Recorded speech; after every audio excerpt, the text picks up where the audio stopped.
சகி கண்ணனையல் கணவன் வேறு கருத்துமில்லை மன வருதம் பிள்ளையே கண்ணனையல் കണവൻ. ഒരു ഗുരു എന്ന് പറഞ്ഞാൽ പലരും ടീച്ചറായിരിക്കാം, സാറായിരിക്കാം. പക്ഷെ ഒരു ഗുരു എന്ന് പറഞ്ഞാൽ വളരെ വളരെ ഡിവൈനായ ഒരു പൊസിഷനാണ്. അപ്പോൾ ഞാൻ കുറേ പേരെ പാട്ട് പഠിപ്പിക്കുന്നുണ്ടെങ്കിലും ഞാൻ സ്വയം ഒരു ഗുരു എന്ന് എന്നെ കരുതിയിട്ടേ ഇല്ല. ഞാൻ സാധാരണ ഒരു മനുഷ്യനാണ്. സംഗീതം ഇഷ്ടപ്പെടുന്നു, സംഗീതം അഭ്യസിക്കുന്നു, ഉപാസിക്കുന്നു, കുറച്ച് പകർന്നു കൊടുക്കുന്നു, അത്രയേ ഉള്ളൂ. പക്ഷേ ബച്ചൂർ സാർ എന്ന് പറഞ്ഞാൽ ശരിക്കും എൻ്റെ മനസ്സിൽ സങ്കല്പത്തിലൊരു ഗുരു എന്ന് പറഞ്ഞാൽ എന്തെല്ലാമാണ് പാടാനുള്ള ജ്ഞാനം, പാടാനുള്ള കഴിവ്, വളരെ അറിവുണ്ടെങ്കിൽ അതെല്ലാം പകർന്നു കൊടുക്കാൻ ഒന്നും വിത്ത്ഹോൾഡ് ചെയ്യാതെ അറിയാവുന്ന മുഴുവനും 100% പറഞ്ഞു കൊടുക്കാനുള്ള ഒരു മനസ്സ്, ഇതെല്ലാം കൂടെ ചേർന്ന് വളരെ കുറച്ച് പേർക്കേ കിട്ടുകയുള്ളൂ. ഞാനിപ്പോൾ സ്വയം സംഗീതം പഠിപ്പിക്കുന്ന ഒരാളായതുകൊണ്ടാണ് സാറ് എന്തൊരു വലിയ കാര്യമാണ് ചെയ്തുകൊണ്ടിരുന്നത് കൂടുതൽ മനസ്സിലാവുന്നത്. കാരണം രാവിലെ എണീറ്റ് സാറ് ഊണ് കഴിക്കുന്നതിന് മുമ്പ് 2 ക്ലാസ് കാണും. അത് കഴിഞ്ഞ് വൈകിട്ട് 3ാമതൊരു ക്ലാസ് കഴിഞ്ഞായിരിക്കും എന്നെ പഠിപ്പിക്കാൻ 4:30 മണിക്ക് വീട്ടിൽ വരുന്നത്. അപ്പോൾ അതും സമയം നോക്കുകയില്ല. 1 മണിക്കൂറാണ് ക്ലാസ് എന്നാണ് പറയുന്നതെങ്കിലും ഒരു 2-2.5 മണിക്കൂറിൽ കുറവ് ക്ലാസ് ഉണ്ടായിട്ടേ ഇല്ല. ആ ബാലപാഠങ്ങളൊക്കെ ചെറുതായിരുന്നു, സ്വല്പം അഡ്വാൻസ്ഡ് ആയതിനു ശേഷം ടൈം നോക്കുകയില്ല. അപ്പോൾ ഈവനിങ് ഒരു 4:35 ക്ലാസ് തുടങ്ങുകയാണെങ്കിൽ അതിനു മുമ്പ് 4, 5, 6 മണിക്കൂർ കുട്ടികൾക്ക് പറഞ്ഞു കൊടുത്ത് അത്രയും വേറെ അയ്യോ എൻ്റെ ശബ്ദം സൂക്ഷിക്കണമല്ലോ, ഞാൻ ഇത്രയും ഇങ്ങനെ റിപ്പീറ്റ് ചെയ്തുകൊണ്ടിരിക്കുകയാണെങ്കിൽ എൻ്റെ വോയിസ് പോകുമല്ലോ എന്നുള്ള ഒരു വിചാരവും ഇല്ലാതെ മനസ്സ് തുറന്ന് പറഞ്ഞു കൊടുത്തുകൊണ്ടിരുന്ന ഒരു ആളായിരുന്നു സാറ്. പിന്നെ എല്ലാവർക്കും പോസിറ്റീവ് ഉള്ള പോലെ നെഗറ്റീവും ഉണ്ട്. അപ്പോൾ സാറിൻ്റെ നെഗറ്റീവ് എന്താ വെച്ചാൽ സാറ് റെക്കോർഡ് ചെയ്യാൻ അനുവദിക്കുകയില്ലായിരുന്നു. അപ്പോൾ ഞാൻ ഒരുപാട് അപേക്ഷിച്ചിട്ടുണ്ട്. സാറ് കച്ചേരിക്കൊക്കെ പാടുമ്പോൾ വളരെ മോഡറേഷൻ, പ്രൊപ്പോർഷൻ വിശ്വസിക്കുന്ന ഒരാളായിരുന്നു. അപ്പോൾ എനിക്കൊക്കെ സ്വരം പാടാൻ വളരെ ഇഷ്ടമാണ്. അപ്പോൾ ദേവദേവ കലാമി പാടുകയാണെങ്കിൽ ദേവദേവ കലാമി കോമ്പോസിഷൻ ഒരു 3.5 മിനിറ്റേ എടുക്കുള്ളൂ. പക്ഷെ ഒരു 45 മിനിറ്റ് 1 മണിക്കൂർ ഞാൻ സ്വരം പാടും. അപ്പോൾ സാറ് പറയും, നമ്മളൊരു മനുഷ്യൻ്റെ ശരീരം നോക്കുകയാണെങ്കിൽ തല, ദേഹം, വയറ്, കൈയും കാല് എല്ലാം ഒരേപോലെ പ്രൊപ്പോർഷനായിരിക്കും. പെട്ടെന്ന് ഒരാളുടെ കൈ മാത്രം 2 മീറ്റർ നീണ്ടുപോയാൽ അത് വല്ലാതിരിക്കും. അപ്പോൾ എല്ലാം ഒരു മെഷർ ചെയ്തേ പാടാവുമെന്നാണ് സാറ് വിശ്വസിച്ചുകൊണ്ടിരുന്നത്. അത് ടെമ്പോ ആണെങ്കിലും അതെ, വളരെ സ്ലോ ആയിട്ടും സാറ് പാടില്ല, വളരെ ഫാസ്റ്റായിട്ടും പാടില്ല. മധ്യമകാലമാണ് രാജപാത എന്ന് സാറ് പറയുമായിരുന്നു. എനിക്കാണെങ്കിൽ കുറച്ചധികം സ്പീഡിൽ പാടുന്നത് ഇഷ്ടമാണ്, വളരെ സ്ലോ പാടുന്നത് ഇഷ്ടമാണ്. അപ്പോൾ അങ്ങനെ ഞങ്ങൾക്ക് ചില കാര്യങ്ങളിൽ വേറെ തരം അഭിപ്രായങ്ങളായിരുന്നെങ്കിലും പക്ഷേ സാറ് റെക്കോർഡ് ചെയ്യാൻ സമ്മതിക്കാത്തത് എനിക്ക് ഏറ്റവും സങ്കടമുള്ള കാരണം ഈ കച്ചേരിക്ക് ഇങ്ങനെ മെഷർ ചെയ്ത് പാടുമെങ്കിലും ക്ലാസ്സിൽ സാറ് പാടുമ്പോൾ ഒരു ശങ്കരാഭരണം എന്ന് പറഞ്ഞാൽ 45 മിനിറ്റ് 50 മിനിറ്റ് ചിലപ്പോൾ 1 മണിക്കൂർ വരെ രാഗാലാപന മാത്രം ലാവിഷായിട്ട് സാറ് പാടുമായിരുന്നു.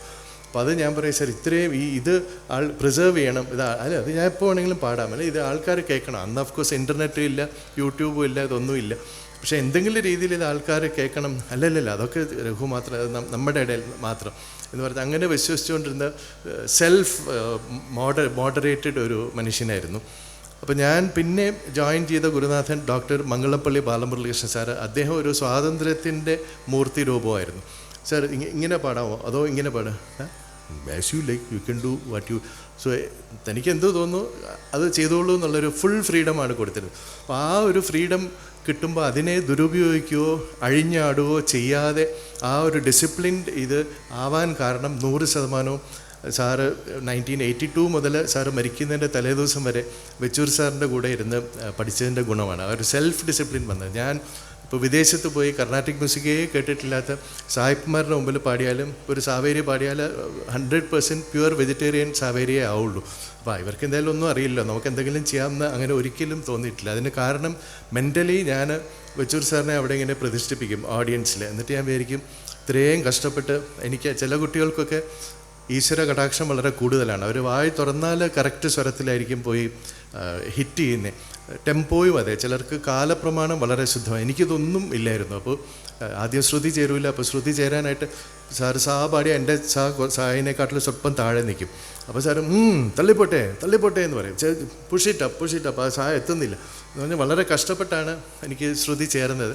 പിന്നെ സ്പീഡാണെങ്കിലും പാടുമ്പോൾ ഓട്ടോമാറ്റിക്കായിട്ട് സ്പീഡ് കൂടുമായിരുന്നു. അപ്പോൾ സാറ് ഓടരുത് എന്ന് പറഞ്ഞ് പിടിച്ച് നിർത്തുക. അപ്പോൾ ഇപ്പോൾ ബാലമുരളികൃഷ്ണൻ സാർ എന്നെ പഠിപ്പിക്കുമ്പോഴത്തേക്ക് ഞാൻ പാട്ട് 14-15 വർഷം പഠിച്ചിരുന്നു, വീണയും പഠിച്ചിരുന്നു. അപ്പോൾ ആ ഇൻസ്ട്രുമെൻ്റ് അറിഞ്ഞ അഡ്വാൻറ്റേജും കൂടെ ഉണ്ട്. ബാലമുരളി സാറിന് എന്നെ പഠിപ്പിക്കുന്നത് വളരെ എളുപ്പമായിരുന്നു. പക്ഷേ വെച്ചൂർ സാറ് ആണ് ഏറ്റവും ബുദ്ധിമുട്ടുള്ള കഷ്ടപ്പെട്ടുള്ള കാര്യങ്ങൾ മുഴുവനും ചെയ്തത് വെച്ചൂർ സാറാണ്. പിന്നെ സാറിൻ്റെ പാട്ടിൽ ഈ ചേഷ്ടകൾ, മാനറിസംസ് വളരെ കുറവാണ്. അപ്പോൾ നമുക്ക് ഒരു ശൈലി, ഒരു ബാണി, ഒരു ഘറാന, ഒരു സ്കൂൾ, ഇത് നമ്മൾ ഐഡൻറ്റിഫൈ ചെയ്യുന്നത് മാക്സിമം ഈ മാനറിസംസും ചേഷ്ടയും വെച്ചിട്ടാണ്. അപ്പോൾ അതില്ലാതെ വളരെ ശുദ്ധമായി നന്നായിട്ട് പാടുന്നു. ഇപ്പോൾ നെയ്യാറ്റിങ്കര വാസുദേവൻ സാർ അതുപോലെയായിരുന്നു, പാറശാല പൊന്നമ്മാൾ ടീച്ചർ അതുപോലെയായിരുന്നു, പുതുക്കോട് കൃഷ്ണമൂർത്തി അതുപോലെയായിരുന്നു, വൊലറ്റി വെങ്കടേശ്വരിലും അതുപോലെ. ജസ്റ്റ് നല്ല സോളിഡ് പാട്ട്. അതിൽ പ്രത്യേകിച്ചൊരു ഗോഷ്ഠിയോ ഒരു മാനറിസമോ ഒന്നുമില്ല. അപ്പോൾ അവരുടെ ശൈലി നമ്മൾ ഫോളോ ചെയ്താൽ, ഞാനിപ്പോൾ വാതാപി ഗണപതിയും ഭജയമോ അല്ലെങ്കിൽ ദേവദേവ കല്യാമിയോ പാടിയാൽ ഉടൻ വെച്ചൂർ സാറിനെ ഒരാൾ ഓർക്കണമെന്നില്ല. ഞാൻ ദേവദേവ കല്യാമി പാടുന്നു, പക്ഷേ ഞാൻ വേറൊരു മാനറിസം ഉള്ള ആളെ അനുകരിച്ച് പാടുകയാണെങ്കിൽ ഉടൻ അവരെ ആൾക്കാർ ഓർക്കും. അപ്പോൾ ഞാൻ രണ്ടാമത് പഠിച്ച ഗുരുനാഥൻ ബാലമുരളികൃഷ്ണനാണെങ്കിലും അദ്ദേഹം സ്വയം ഒരു കമ്പോസറായിരുന്നു, വളരെ സെലിബ്രിറ്റി ആയിരുന്നു. അപ്പോൾ ഒരുപാട് പേര് സാറിൻ്റെ പേര് വെച്ചാണ് എന്നെ അസോസിയേറ്റ് ചെയ്തുകൊണ്ടിരുന്നത്. ഞാൻ വെച്ചൂർ സാറിൻ്റെ അടുത്ത് 14 വർഷവും ബാലമുരളി സാറിൻ്റെ അടുത്ത് 18.5 വർഷവും പഠിച്ചിരുന്നു. പക്ഷേ ഈ 18.5 വർഷം ബാലമുരളി സാറിൻ്റെ അടുത്ത് പഠിക്കുമ്പോൾ my guru used to say my guru എന്ന് പറയുമ്പോൾ ഞാൻ വെച്ചൂർ സാറിനെ പറഞ്ഞുകൊണ്ടിരുന്നത്. അത് സാറിനും അറിയായിരുന്നു. ഇൻഫാക്റ്റ് ഞങ്ങളുടെ ഫാമിലിയും ബാലമുരളികൃഷ്ണയും തമ്മിൽ ഒട്ടും ഒരു നല്ല ബന്ധമില്ലായിരുന്നു. അപ്പോൾ ഞാൻ ബാലമുരളി സാറിനെ ആദ്യമായിട്ട് സമീപിക്കുമ്പോൾ സാറിന് 66-67 വയസ്സ് പ്രായമുണ്ടായിരുന്നു. അപ്പോൾ ആ സമയത്ത് ഞാൻ സാറിൻ്റെ 1-2 തില്ലാന പഠിക്കാനായിട്ടാണ് സാറിൻ്റെ വീട്ടിൽ പോയത്. അല്ല, ശിഷ്യപ്പെടാനേ ഒരു പ്ലാനും ഇല്ലായിരുന്നു. പിന്നെ ഞങ്ങൾ നല്ല രീതിയിൽ ക്ലിക്ക് ചെയ്തു. അങ്ങനെ സാറിൻ്റെ ശിഷ്യനായി മാറിയതാണ്. അപ്പോൾ ആദ്യമായിട്ട് സാറിൻ്റെ വീട്ടിൽ പോകുമ്പോൾ, എന്തിനാ ഇവിടെ വന്നേ, നിങ്ങളുടെ ആൾക്കാരൊക്കെ ഉണ്ടല്ലോ വേറെ. അപ്പോൾ ഞങ്ങളുടെ ഫാമിലിയായിട്ട് അടുപ്പമുള്ള പല മ്യൂസീഷ്യൻസും മദ്രാസിൽ തന്നെ ജീവിച്ചിരിക്കുമ്പോഴാണ് why you come to me, all your people are there no sir. അപ്പോൾ ഞാൻ പറഞ്ഞു, sir I want to learn few of your my composition. Which composition? അപ്പോൾ ഞാൻ പറഞ്ഞു, ഇങ്ങനെ 1-2 തില്ലാനെ, ലവംഗി, ലോങ്കാര കാരണി, സിംഹരൂപദേവ, ഇങ്ങനെ കുറച്ച് പാട്ടുകൾ പഠിക്കാനാണ്. പക്ഷേ എനിക്ക് സാറിൻ്റെ സമയം കളയണമെന്നില്ല. അപ്പോൾ 10 മിനിറ്റ് സമയമാണ് എനിക്ക് തന്നത്. ഞാൻ പറഞ്ഞു, ഇപ്പോൾ ഒരു 2 ലൈൻ പാടിയിട്ട് സാറിനെ ഇഷ്ടപ്പെടുകയാണെങ്കിൽ ശിഷ്യനായിട്ട് എടുത്താൽ മതി, അല്ലെങ്കിൽ ഞാൻ ഇനി ശല്യം ചെയ്യുകയില്ല. അപ്പോൾ സാറിനൊരു ഇൻട്രസ്റ്റ് ഇല്ല. ശരി, വേണമെങ്കിൽ പാടിക്കോളൂ എന്ന് പറഞ്ഞ് ഒരുമാതിരി മനസ്സോടെ പറഞ്ഞ് ഞാൻ സാറിൻ്റെ തന്നെ ഒരു തില്ലാന പാടി. അപ്പോൾ സാറിൻ്റെ തില്ലാന ഞാൻ പാടുമെന്ന് സാറ് പ്രതീക്ഷിച്ചില്ല. അത് ഒരു ലൈൻ പാടിയപ്പോഴും സാറിൻ്റെ മുഖം കണ്ടപ്പോൾ എനിക്ക് മനസ്സിലായി, യെസ്, എനിക്ക് കഥക് തുറന്നു കിട്ടിയെന്ന് മനസ്സിലായി. അപ്പോൾ പല്ലവി പാടിക്കഴിഞ്ഞപ്പോൾ ബാലമുരളികൃഷ്ണയ്ക്ക് ഒരു ഫോൺ വന്നപ്പോൾ ഞാൻ പാട്ട് നിർത്തി. ഫോൺ കഴിഞ്ഞപ്പോൾ ഞാൻ പറഞ്ഞു, സാർ കേട്ടല്ലോ? അല്ലല്ലേ, മുഴുവൻ പാട്ട് പാടാൻ പറഞ്ഞു. അപ്പോൾ എനിക്ക് വളരെ സന്തോഷം തോന്നി. ആ മുഴുവൻ പാട്ട് പാടിയിട്ട് സാറ് ഒരു കസേരയിൽ നിന്ന് ചാടി എണീറ്റ് വന്ന് എന്നെ കെട്ടിപ്പിടിച്ചിട്ട് ആരാ ഇയാളെ പാട്ട് പഠിപ്പിച്ചതെന്ന് ചോദിച്ചാൽ, who is your Guru, his taught you very well എന്ന് പറഞ്ഞു. അപ്പോൾ ബാലമുരളികൃഷ്ണ വെച്ചൂർ സാറിനെ കുറിച്ച് കേട്ടിട്ടില്ല. പക്ഷേ ഞാൻ അദ്ദേഹത്തിൻ്റെ ഒരു തില്ലാന പാടിയപ്പോഴത്തേക്ക്, ഇതിനു മുമ്പ് നിങ്ങളെ പഠിപ്പിച്ച ആൾ ഫസ്റ്റ് ക്ലാസ് ആയിട്ട് പഠിപ്പിച്ചിട്ടുണ്ട് എന്ന് കേട്ടിട്ടില്ലാത്തപ്പോൾ, ഒരു ശിഷ്യന് ഗുരുവിനോട് ചെയ്യാൻ പറ്റുന്ന ഏറ്റവും വലിയ സേവനം എൻ്റെ വിശ്വാസം ആ ഗുരുവിന് നല്ല. ഇപ്പോൾ രാമകൃഷ്ണ പരമഹംസൻ എന്ന് പറഞ്ഞ ഒരാൾ കൽക്കട്ടയിൽ ഒതുങ്ങി ജീവിച്ചൊരു മനുഷ്യനായിരുന്നു. പക്ഷേ സ്വാമി വിവേകാനന്ദൻ ലോകം മുഴുവനും പോയി രാമകൃഷ്ണ മിഷനും ഉണ്ടാക്കി അദ്ദേഹം ലോകം മുഴുവനും ഫേമസ് ആയി. അപ്പോൾ ഒരു ശിഷ്യന് ഗുരുവിനോട് ചെയ്യാവുന്ന ഏറ്റവും വലിയ സേവനം ആ ഗുരുവിൻ്റെ പേര് ഹൈലൈറ്റ് ചെയ്ത് ലോകം മുഴുവനും കൊണ്ടുപോകുക എന്നുള്ളതാണ്. അത് ഞാൻ എൻ്റെ എളിയ രീതിയിൽ ചെയ്യാൻ ശ്രമിക്കുന്നുണ്ട്. പിന്നെ ഒരു ഗുരു എന്ന് പറഞ്ഞാൽ ഗുരു മുകളിലിരിക്കുന്നു, ശിഷ്യൻ താഴെ ഇരിക്കുന്നു. ഗുരു കൊടുത്തുകൊണ്ടേയിരിക്കുന്നു, ശിഷ്യൻ വാങ്ങിച്ചുകൊണ്ടേയിരിക്കുന്നു. അത് മാത്രമല്ല, ഈ കച്ചേരിയിൽ പാട്ടും വയലിനും മൃദംഗവും മാറി ഒരു ഗിവ് ആൻഡ് ടേക്ക് ഉണ്ട്, തമ്മിൽ ഒരുപാട് കൊടുക്കലും വാങ്ങിക്കലും ഉണ്ട്. അപ്പോൾ എനിക്ക് കൊച്ചിലേ തന്നെ ഒരാൾ പറയുന്നു, അത് റിപ്പീറ്റ് ചെയ്യുന്നു എന്നല്ലാതെ എൻ്റെ സ്വന്തം ബ്രെയിനും അപ്ലൈ ചെയ്യുന്നൊരു സ്വഭാവം ഉണ്ടായിരുന്നു. അപ്പോൾ പല ഗുരുക്കന്മാർക്കും അത് ഇഷ്ടപ്പെടില്ല. നമ്മൾ തിരിച്ചൊരു ചോദ്യം ചോദിച്ചാൽ മിണ്ടായിരട്ടെ, ഞാൻ പറയുന്നത് റിപ്പീറ്റ് ചെയ്താൽ മതി, തിരിച്ച് ചോദിക്കരുതെന്നുള്ള നമ്മളെ പേടിപ്പിക്കുന്ന ഗുരുക്കന്മാരും ഉണ്ട്. പക്ഷേ വെച്ചൂർ സാറ് അങ്ങനെയല്ല. സാറ് വളരെ ഓപ്പണായിരുന്നു. ചില കാര്യങ്ങൾ ചോദിക്കുമ്പോൾ ഓൺ ദ സ്പോട്ട് സാറിന് ചിലപ്പോൾ ഒരുമാതിരി ദേഷ്യം വരിക, അല്ലെങ്കിൽ ഒന്ന് ഷോക്ക്ഡോ. ഇപ്പോൾ ഒരു ഉദാഹരണം പറഞ്ഞാൽ, മേരു സമാന എന്നൊരു പാട്ടുണ്ട്. അപ്പോൾ മേരു സമാന ഇങ്ങനെ വരും. അപ്പോൾ അതിൽ അനുപല്ലവി സാറ് പഠിപ്പിച്ചപ്പോൾ സാര സാര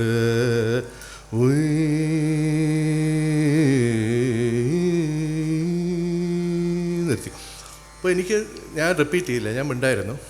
സാർ രണ്ടാമത് ഇത് പാടി. ഇപ്പോൾ രണ്ടാമത് പാടിയപ്പോൾ ഞാനിങ്ങനെ വരുമ്പോൾ എന്താ സാർ അത് എന്തോ പോലെ ഇരിക്കുന്നു, ഇത് മായാമളകൊള്ളയുള്ളൊരു പാട്ടാണ്.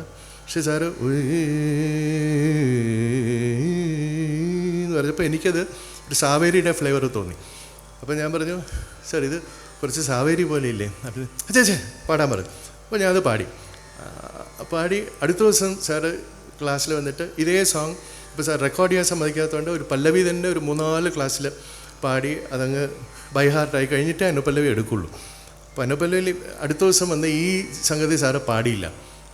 അപ്പോൾ ഞാൻ വീണ്ടും ഇന്നലെ പാടി അത് വന്നില്ലല്ലോ, ആ സാവേരി സംഗതി ഞാൻ വെയിറ്റ് ചെയ്തിരിക്കുകയായിരുന്നു. അപ്പോൾ സാറിങ്ങനെ നോക്കിയിട്ട്, സാറിനൊരു സ്വഭാവമുണ്ട്, ഒരു കാര്യം പറയുമ്പോഴത്തേക്ക് ഒരു വാക്കും ഒരു വാചകവും അല്ല ആരോ പറഞ്ഞ മാതിരി. അപ്പോൾ സാർ അല്ല എന്ന് ആദ്യം പറയും, അത് കഴിഞ്ഞാൽ ആരോ പറഞ്ഞ മാതിരി. ഇത് സാറിൻ്റെ ഒരു സ്ഥിരം പ്രയോഗമായിരുന്നു. അല്ല ഇങ്ങനെ സാവേരിയുടെ ഒരു ലാഞ്ചന ഉണ്ടെന്ന് നമ്മുടെ ശിഷ്യന് തോന്നിയെങ്കിൽ ഇനി ഒരാൾക്ക് അങ്ങനെ തോന്നിക്കൂടാന്നില്ലല്ലോ. അപ്പം അങ്ങനെ ഒരു സംശയത്തിന് നമ്മൾ ഇട കൊടുക്കണ്ട എന്ന് പറഞ്ഞ് സാർ അതങ്ങ് മാറ്റി. അപ്പോൾ അത് ആലോചിച്ചിട്ട് അത് മാറ്റാനുള്ള മനസ്സുണ്ടായിരുന്നു. പിന്നെ തെലുഗു സോങ്സ്, അന്ന് എനിക്ക് കന്നഡയോ തെലുഗോ തമിഴോ ഒന്നും, മലയാളമോ ഇംഗ്ലീഷും മാത്രമേ അറിയാവൂ. അപ്പോൾ എൻ്റെ ഒരു സുഹൃത്ത് എൻ്റെ സുഹൃത്തല്ല, അമ്മ മഹാറാണി സേതു പാർവതിബായി ഇവിടെ സഹോദരൻ ഒരാൾ എന്നെ രഘു എന്നാണ് വീട്ടിൽ വിളിക്കുന്നത്. ഞാൻ ക്ലാസിക്കൽ മ്യൂസിക് പഠിക്കാൻ തുടങ്ങിയെന്ന് പറഞ്ഞപ്പോഴത്തേക്ക് അദ്ദേഹം കുഞ്ഞപ്പയമ്മാവൻ എന്നാണ് ഞങ്ങൾ അദ്ദേഹത്തെ വിളിക്കുന്നത്. കുഞ്ഞപ്പയമ്മാവൻ വിളിച്ചിട്ട്, രഘു ഈ ക്ലാസിക്കൽ മ്യൂസിക് പാടുകയാണെങ്കിൽ എല്ലാം തെറ്റാ ആൾക്കാർ പാടുന്നത്. ഞാൻ പറഞ്ഞു ശരി, ഞാൻ ഒരു ബുക്ക് തരാം, ഇത് നോക്കിയിട്ട് പഠിക്കണം എന്ന് പറഞ്ഞാൽ KPS മേനോൻ എന്നൊരാൾ എഴുതിയ ത്യാഗരാജ സുധ എന്നൊരു പുസ്തകം എനിക്ക് തന്നു മലയാളത്തിൽ. അതിൽ ത്യാഗരാജ ഒരു 120 കൃതികളുടെ ഫുൾ സാഹിത്യം ഉണ്ട്, വേർഡ് ബൈ വേർഡ്സ്. അതാണ് ഏറ്റവും വലിയ കാര്യം, വേർഡ് ബൈ വേർഡ് മീനിങ്. അന്നത്തെ കാലത്ത് ഞാനിത് പറയുന്നത് 1982-83 word by word meaning Tyagaraja കൃതികളുടെ. അപ്പോൾ നോക്കുമ്പോൾ ഇപ്പോൾ ഓ രംഗശായി ആയാലും ശരി, മരുകേലരായാലും ശരി, മനവ്യാള കിഞ്ചര, ഇതെല്ലാം നമ്മൾ കേൾക്കുന്നതും ത്യാഗരാജ എഴുതിയിരിക്കുന്ന അവിടെയാണെങ്കിൽ നമ്മൾ പാടുന്ന ഇവിടെയാണ്. അപ്പോൾ എനിക്കത് ഭയങ്കര വിഷമം തോന്നി. ഇത് അറിഞ്ഞു കഴിഞ്ഞാൽ പിന്നെ ആ തെറ്റ് നമുക്ക് പാടാൻ വലിയ ബുദ്ധിമുട്ടാണ്. അപ്പോൾ ഞാൻ ഈ പുസ്തകത്തിൻ്റെ, അതിപ്പോൾ രത്നപ്രഭ ഇവിടെ ഇരിക്കുന്നതുകൊണ്ട് സാക്ഷിയാണ്, അതുകൊണ്ട് എനിക്കത് പറയാം. ഞാൻ ഈ ബുക്കിൻ്റെ ഒരു ഫോട്ടോ കോപ്പി എൻലാർജ് ചെയ്ത് എടുത്ത് വെച്ചൂർ സാറിന് ഞാൻ ഗിഫ്റ്റായിട്ട് കൊടുത്തു. അപ്പോൾ സാർ നമ്മൾ പാടുന്ന മിക്കതും തെറ്റാണ്, സാറും ഇത് നോക്കണം എന്ന് പറഞ്ഞ്.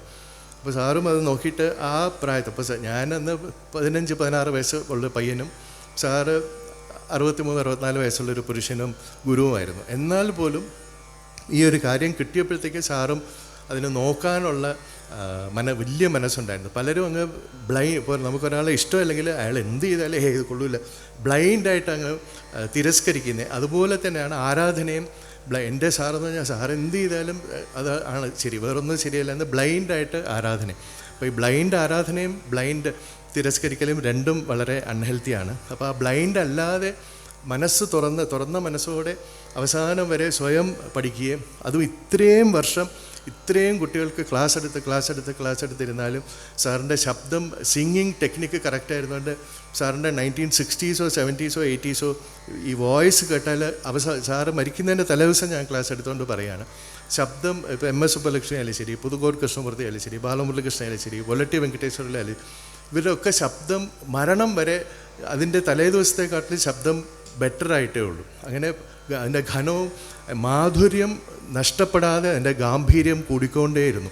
അങ്ങനെ ഒരു അപാര മെസ്സേജ്. അതേസമയം പലർക്കും നല്ല ശബ്ദമുള്ളവർക്കും അതിൻ്റെ വോയിസ് വളരെ നല്ലതാണ് എന്നൊരു അഹങ്കാരം. അപ്പോൾ ആവശ്യമില്ലാതെ ആ വോയിസ് ഷോ ഓഫ് ചെയ്യാൻ വേണ്ടി മുകളിൽ പോവുക, താഴെ പോവുക, ഈ വോയിസ് കൊണ്ടുള്ള കസർത്തുകൾ. അപ്പോൾ സാറിന് ആ ഒരു ഇത്രയും നല്ലൊരു ശബ്ദത്തിൻ്റെ ഉടമയാണെങ്കിലും ആ ശബ്ദം ഷോ ഓഫ് ചെയ്യാനായിട്ടുള്ള ഒരു പരിപാടിയില്ല. സാറ് ഇരുന്ന് പാടും, അത്രയേ. എല്ലാം ഒന്നും ഒരു പ്രകടനമല്ലായിരുന്നു. അപ്പോൾ ക്ലാസ്സിൽ പോലും സാറ് ഇപ്പോൾ വീഡിയോ നേരത്തെ വന്നവർ കണ്ടു കാണും, ഒരു ഇടത്തേക്കായി മാത്രം ഇങ്ങനെ ഒന്ന് പൊക്കും, അല്ലാതെ ഈ കസർത്തും ഇതൊന്നുമില്ല ഫിസിക്കലി. ഇപ്പോൾ സാറ് മരിച്ചതിന് ശേഷം ഞാൻ അതുപോലെയാണ് പാടിക്കൊണ്ടിരുന്നത്. അപ്പോൾ എൻ്റെ അടുത്തൊരു വലിയൊരു മ്യൂസീഷ്യൻ, എന്നെ ജനിച്ച കാലം മുതലേ അറിയാവുന്ന, എന്നെ കുഞ്ഞേന്നാണ് വിളിക്കുന്നത്. അപ്പോൾ ഈ കുഞ്ഞേന്ന് വിളിക്കുന്ന മ്യൂസീഷ്യൻ പറഞ്ഞു, കുഞ്ഞ് പല നല്ല നല്ല കാര്യങ്ങൾ പാടുന്നുണ്ട്, പക്ഷെ ഇങ്ങനെ ഇരുന്ന് പാടിയാൽ ആർക്കും അത് ഏക്കില്ല. നമ്മൾ കുറച്ച് ഇങ്ങനെയൊക്കെ കാണിച്ചാലേ ആൾക്കാർക്ക് മനസ്സിലാവുള്ളൂ, ഒരു വലിയ സംഭവമാണ് നടക്കുന്നത്. അത് പാറശാല പൊന്നമ്മ ടീച്ചർ അതുപോലെയാണ്. ടീച്ചർ ഇങ്ങനെ ഇരിക്കും. അത് ടീച്ചറെ അവിടെ ഇരുത്തിയിട്ട് പുറയുന്ന CD പ്ലേ ചെയ്യുകയാണെന്ന് വിചാരിക്കും. അത് പാടുക എന്ന് പോലും അറിയില്ല. പക്ഷേ അങ്ങ് കാര്യങ്ങൾ വോലറ്റി വെങ്കടേശ്വരിലും അതും സെയിം. അപ്പോൾ പിന്നെ ഞാൻ ക്ലാസ് എടുക്കാൻ തുടങ്ങിയ ശേഷം കുട്ടികൾക്ക് കാര്യം മനസ്സിലാക്കാൻ വേണ്ടിയാണ് കൈകൊണ്ട് ആക്ഷൻ കാണിച്ച് തുടങ്ങിയത്. ജീവിതത്തിലും അതെ, വെച്ചൂർ സാറ് ഒരു അവാർഡ് കിട്ടാനോ ഒരു ചാൻസ് കിട്ടാനോ ഒരു സ്ഥലത്തും സാറ് അപേക്ഷിച്ചിട്ടില്ല. ആ രീതിയിലും ഞാൻ സാറിൻ്റെ വഴിയാണ് ഫോളോ ചെയ്യുന്നത്. ഈ ഫങ്ഷനും കഴിഞ്ഞ് വരാൻ പോകുന്ന എൻ്റെ കച്ചേരിയും തിരുവനന്തപുരം ദൂരദർശൻ എടുക്കുന്നുണ്ട്. ഇന്ന് വരെ ഞാൻ ദൂരദർശനിൽ പാടിയിട്ടില്ല. എനിക്ക് ഓൾ ഇന്ത്യ റേഡിയോയിൽ A ഗ്രേഡ് ഉണ്ടെങ്കിലും വെച്ചൂർ സാറും സെയിം സിറ്റുവേഷനായിരുന്നു. 1982 കുടപ്പനക്കുന്നിൽ ദൂരദർശൻ വന്ന് അവിടെ TV വരാൻ പോകുന്നു, അവിടെ തറക്കല്ലിടാൻ പോകുന്നു എന്നറിയുമ്പോഴേ പല മ്യൂസീഷ്യൻസ് അവിടെ പോയി താവളമായി. അന്നൊക്കെ ടെലിവിഷനിൽ പാടുക വെച്ചാൽ ഒരു വലിയൊരു സംഭവമായിരുന്നു. അപ്പോൾ സാറ് എനിക്ക് പരിചയമുള്ള ഒരാൾ, പല ആൾക്കാരും സാറിനെക്കാട്ടിൽ എത്രയോ ജൂനിയറായ ആൾക്കാർ TV പാടിയതിന് ശേഷം എൻ്റെ ഒരു ബന്ധു പറഞ്ഞു, ഇയാളുടെ സാറ് TV പാടിയിട്ടില്ലേ? ഞാൻ പറഞ്ഞു, ഇല്ല പാടിയിട്ടില്ല. എനിക്കൊരു ലെറ്റർ തന്നാൽ മതി, എനിക്കറിയാവുന്ന ഒരാൾ കൊടുത്തിട്ട് TV വിളിപ്പിക്കാം. അപ്പോൾ ഞാൻ സാറിൻ്റെ അടുത്ത് പറഞ്ഞു, സാർ ഇങ്ങനെ ഒരാൾ പറഞ്ഞു. ഓ എന്ന് മാത്രമേ പറഞ്ഞോളൂ. പിന്നെ കുറച്ച് നാൾ കഴിഞ്ഞിട്ട് ഇതേ റിലേറ്റീവ് വീണ്ടും എന്നെ കണ്ടിട്ട്, എന്താ ഈ പാട്ട് സാറിൻ്റെ ലെറ്റർ വല്ലതും ഉണ്ടോ? ഞാൻ സാറിൻ്റെ അടുത്ത് ചോദിക്കാമെന്ന് പറഞ്ഞ് സാറിൻ്റെ അടുത്ത് ചോദിച്ചു. അപ്പോൾ സാറ് പറഞ്ഞു, അല്ല ഇന്ന് വരെ ഞാൻ ഒന്നിനും അപ്ലൈ ചെയ്തിട്ടില്ല. അപ്ലൈ ചെയ്യാതെ എന്തെങ്കിലും കിട്ടിയിട്ടുണ്ടെങ്കിൽ കിട്ടിയിട്ടേ ഉള്ളൂ. ഇനി എപ്പോഴെങ്കിലും അപ്ലൈ ചെയ്യേണ്ടി വന്നാൽ ഞാനത് പറയാം. പക്ഷേ ആ ഓഫറിന് വളരെ നന്ദി. പക്ഷേ സാറ് അപ്ലൈ ചെയ്തില്ല. പിന്നെ അവസാനം ഒരു സിംഗിൾ കച്ചേരി ദൂരദർശനിൽ വന്നു. അതിൻ്റെ വീഡിയോ TV ഞാൻ പിടിച്ചതായിരുന്നു. ഇപ്പോൾ തോടി സരസ്വജനാഭയം സാക്കേത നഗരനാഥയും നേരത്തെ വീഡിയോയിൽ ഇട്ടത്. അതുപോലെ ഞാൻ ഭാരത് ഭവൻ എന്നുള്ള ഈ വെന്യൂവിൽ ഞാൻ ഇപ്പോഴാണ് ആദ്യമായിട്ട് വരുന്നത്. അപ്പോൾ ഇതെല്ലാം കരിയറിനൊരു ബാക്ക് സ്റ്റെപ്പാണ്. വെച്ചാൽ നമ്മൾ ഇന്ന് പബ്ലിക് റിലേഷൻസ് ചെയ്യുകയും ഈ പവർഫുള്ളായ ആൾക്കാരെ പോയി താങ്ങുകയും ചാൻസ് ചോദിക്കുകയും ഇതൊക്കെ ചെയ്താൽ ആണ് നമ്മൾ സ്വയം പബ്ലിസിറ്റി കൂട്ടുകയും ഇതൊക്കെ ചെയ്താലാണ് നമ്മുടെ വണ്ടി നന്നായിട്ട് ഓടുന്നതെന്ന് അറിയാം. എന്നാലും ഇത്രയും വർഷം സാറിൻ്റെ കൂടെ ഇരുന്നിട്ട് സാറൊന്നും ഉപദേശിച്ചിട്ടില്ല. താൻ പോയി ആരുടെ അടുത്ത് അപേക്ഷിക്കരുത് ഒന്നും പറഞ്ഞിട്ടില്ല. പക്ഷെ ഒരു മാതൃകാ പുരുഷനായിട്ട് ഒരുപാട് പേര് നല്ല നല്ല ഉപദേശങ്ങൾ പറയും. ഈ പറയുന്നതിൻ്റെയൊക്കെ ഓപ്പോസിറ്റായിരിക്കും അവർ ചെയ്യുന്നത്. പക്ഷെ വെച്ചൂർ സാർ അങ്ങനെ ഒരു വലിയ രീതിയിൽ ഇങ്ങനെ ഒരു പ്രവാചകനെമാരി വലിയ കാര്യങ്ങളൊന്നും പറയില്ലായിരുന്നു. പക്ഷേ ഒരു മാതൃക ബൈ എക്സാമ്പിൾ നമ്മൾ സാറിനെ ഒബ്സർവ് ചെയ്യുമ്പോൾ ഒരുപാട് നല്ല കാര്യങ്ങൾ നമുക്ക് പഠിക്കാൻ പറ്റും. അപ്പോൾ ഇതുമാതിരി ഒരു മഹാഗുരു എനിക്ക് ജീവിതത്തിൽ എന്തെല്ലാം അതിന് ശേഷം മോശമായ കാര്യങ്ങൾ പറ്റുകയാണെങ്കിലും ഇപ്പോൾ ഒരു അൺഫെയർ ആയ ചില കാര്യങ്ങൾ പറ്റുമ്പോഴത്തേക്ക് ഇങ്ങനെ പറ്റിയല്ലോ എന്ന് പറയുമ്പോൾ നമുക്കൊരു കൈപ്പേറിയ ഫീലിങ്ങോ ഒരു ദേഷ്യമോ ഒരു ഡിപ്രഷനോ തോന്നാൻ തുടങ്ങുകയാണെങ്കിൽ നമുക്ക് പലതരം ബന്ധങ്ങൾ പല ആൾക്കാരുമായിട്ടുണ്ടാവുമെങ്കിലും വെച്ചൂർ സാറും ഞാനും ആയിട്ടുള്ള ഒരൊറ്റ ബന്ധം മാത്രം ആലോചിച്ച് നോക്കുകയാണെങ്കിൽ പിന്നെ ജീവിതത്തിൽ എന്തൊക്കെ പറ്റുകയാണെങ്കിലും ഒന്നിനെയും കുറിച്ച് എനിക്ക് പരാതി പറയാൻ അധികാരമില്ല. എന്നുവെച്ചാൽ അതുമാതിരി ഒരു റിലേഷൻഷിപ്പായിരുന്നു. ചില അന്ധവിശ്വാസങ്ങളുണ്ട് കർണാട്ടിക് മ്യൂസിക്കിൽ. ഒരു ഗുരു വരാളി രാഗം പഠിപ്പിക്കുകയാണെങ്കിൽ ഗുരുവും ശിഷ്യനും കൂടെ അടിച്ച് പിരിയും. ഇതൊക്കെ വെച്ചൂർ സാർ എന്നെ നന്നായിട്ട് വരാളി പഠിപ്പിച്ചു. സാറ് മരിക്കുന്നത് വരെ ഞങ്ങളുടെ ബന്ധം ബെറ്റർ ആൻഡ് ബെറ്ററായി. ഇപ്പോൾ സാറിൻ്റെ ബന്ധം 1991 എങ്ങനെയായിരുന്നു അതിനെക്കാട്ടിലും 92 ബെറ്ററായിരുന്നു. അങ്ങനെ ലാസ്റ്റ് വരെ ബെറ്ററായിട്ടേ പോയിട്ടുള്ളൂ. ആകെ ഞങ്ങൾക്ക് ചെറിയൊരു ഉരസൽ വന്നിട്ടുള്ളത് എനിക്ക് ഭയങ്കരമായ MD രാമനാഥൻ ആരാധന ഉണ്ടായിരുന്നു. അപ്പോൾ വെച്ചൂർ സാറിന് MD രാമനാഥനെ വളരെ ഇഷ്ടമാണെങ്കിലും എനിക്ക് അത്രയ്ക്കൊരു ബ്ലൈൻഡായ MD രാമനാഥൻ ആരാധന ഉള്ളതുകൊണ്ട് ഞാൻ ഇപ്പോൾ നാഷണൽ ആന്തം പാടിയാലും ഹാപ്പി ബർത്ത്ഡേ പാടിയാലും MD രാമനാഥനെ പോലെ ഇരിക്കും അത് കേട്ടാൽ. അപ്പോൾ സാറ് പറയും, എന്തിനാ അതുമാതിരി പാടുന്നത്, ഇതുമാതിരി പാടിയാൽ പോരെ എന്ന് പറയും. അപ്പോൾ ഞാൻ പറയും, സാറിന് എന്നെ ശിഷ്യനായിട്ട് കിട്ടിയ സാറിന് സന്തോഷമുണ്ടെങ്കിൽ അതിന് താങ്ക്സ് പറയുന്നത് MD രാമനാഥനാണ്. വെച്ചാൽ അതാണ് എന്നെ മ്യൂസിക്കിലെ അട്രാക്റ്റ് ചെയ്തത്. പിന്നെ ഞാൻ മനസ്സിലാക്കി അതിൻ്റെ ഉള്ളടക്കം മാത്രമല്ല ഈ ചേസ്റ്റ്. ഇപ്പോൾ മനവ്യാള കിഞ്ചര പാടുകയാണെങ്കിൽ കർമ്മകാണ്ഡ മത കൃഷ്ടുലൈ ഭവ ഗഹന ജാരുലൈ. ഇപ്പോൾ ഗഹൻ അത് MD രാമനാഥനായിരുന്നു. അപ്പോൾ ശരിക്കും പാടുന്ന സെയിം സാധനമാണ് അത്. ഗഹന ജാരുലൈനൊരു ശ്രുതി പോലും കുറയ്ക്കുന്നില്ല. ഈ ആക്കുമ്പോൾ MD രാമനാഥൻ്റെ ഫ്ലേവർ വന്നു എന്നേ ഉള്ളൂ. അതൊരു വെറും പാക്കേജിങ്ങിൻ്റെ ഇതേ ഉള്ളൂ. ഉള്ളടക്കം സെയിമാണ്. അപ്പോൾ പറഞ്ഞു പോയെങ്കിൽ ഒരുപാട് കാര്യങ്ങൾ സാറിനെ കുറിച്ച് പറയാനുണ്ട്. അപ്പോൾ ഈ വെച്ചൂർ ഫൗണ്ടേഷൻ ഇങ്ങനെ ഒരു നല്ല കാര്യം തുടങ്ങിയതിൽ എനിക്ക് വളരെ സന്തോഷമുണ്ട്. ഇനി തുടർന്നുള്ള വർഷങ്ങളിൽ ഈ വെച്ചൂർ ഫൗണ്ടേഷൻ്റെ എല്ലാ പ്രവർത്തനങ്ങളും വളരെ നല്ല രീതിയിൽ പോകാൻ ഞാൻ പ്രത്യേകം സർവേശ്വരൻ്റെ പേരിൽ വളരെ സന്തോഷത്തോടുകൂടി പ്രാർത്ഥനയോടുകൂടി ആശംസകൾ നേരുന്നു.